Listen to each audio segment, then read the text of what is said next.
Okay, I know you have an opening comment. Can you give it to me as if it were Hoinsey delivering it? No, I can't. Although I could less if I had more time. If Canerco makes the Hall of Fame. Here's Bud Shaw. Your hair's got to be going, your hands. All right, the Cleveland Browns were once 7-4 with Mike Pettine as a head coach and with Brian Hoyer at quarterback and Kyle-Shanahan as the offensive coordinator. That's the same Kyle-Shanahan who will coach the Niners in the Super Bowl. I thought about that this week because of a Joe Thomas tweet I saw. Here's what he said of that good start in 2014.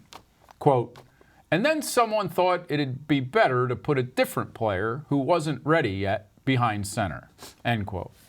Thomas has said that before about Johnny-Manziel. And to me, it's a reminder of how this organization's dysfunction has sabotaged the best intentions of the coaches in the building and the effort of its best players. Here we are 6 years and 3 head coaches later with Kevin Stefanski, who hasn't been a head coach before. What we can say by now is that that's not the biggest risk. The biggest risk, as I've said a few times, is never really what Jimmy Haslam does next. It's how long he trusts what he does next. Maybe Stefanski will get the benefit of the doubt. I have to give the Browns credit under Jimmy Haslam. I'm a crossword puzzle geek, and I have clearly learned how to spell dysfunction. Well, right? Because I think 10, 12 years ago I would have put D-I-S. Now it's D-Y-S. Yeah, I mean, look what they've done. I mean, it's like the bad cop, good cop thing, right? I mean, it's like if they have a coach who does one thing and they don't like him, the next time they go for a different style coach. No, not here.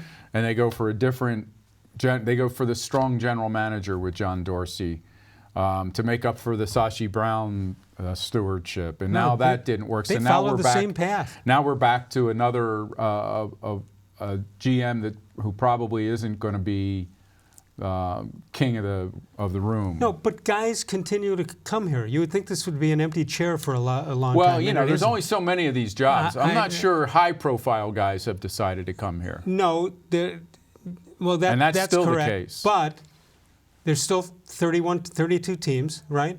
So people still want to come here. Now, they know, is that worth it to take the golden parachute on the way out the door? Well, there's a story now that this, they're going to speak with Minnesota's assistant GM, George Payton, right? Right.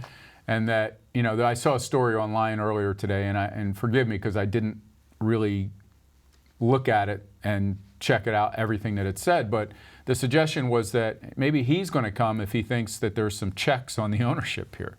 Like he would like there to be some checks on the ownership. Like he isn't going to have to answer to Jimmy Haslam if Paul DePodesta is telling him, hey, this guy's not, this guy's not using our analytics the way we want him to, That's the thing that's happened now is that people have this idea that DePodesta's in one ear. Right.